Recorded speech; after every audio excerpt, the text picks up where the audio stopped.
তুমি প্রেমিকার পিছনে ঘোরো, 15 বছর বয়স তোমার, 20 বছর 22 বছরে বাইক লাগবে তোমার। তোমার বাবা বিয়ে করা সত্ত্বেও সে তার যৌবন কাটাতে পারেনি তার বউয়ের সাথে, মানে তোমার মায়ের সাথে, তোমার জামা কাপড়ের ব্যবস্থার জন্য। তুমি বুঝো যুবক, তোমার বাবার বয়স এখন 40, সে তোমার মার কাছে আসলে আর অনুভূতি নেই,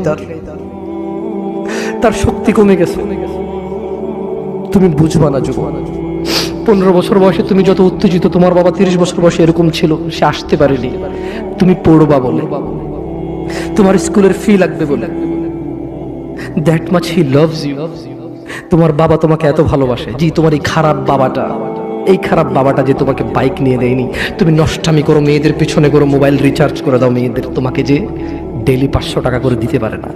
এই লোকটা যদি 60 বছর বয়স পায়, তার জীবনের 20টা বছর সে এমন 20টা বছর, যে 20টা বছরে সে হাড় ভাঙা পরিশ্রম করতে পারত, করছে, তোমার মায়ের দেখা সে পায়।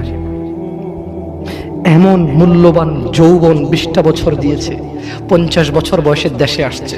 তুমি বিয়ে করে বউ নিয়ে আলাদা থাকো, তুমি বিয়ে করে শ্বশুর বাড়িতে যাও, তোমার বাবা দেশে তো আসছে, তার যৌবন আর নেই, তার ওই সুখ স্বাচ্ছন্দ্য আর নেই।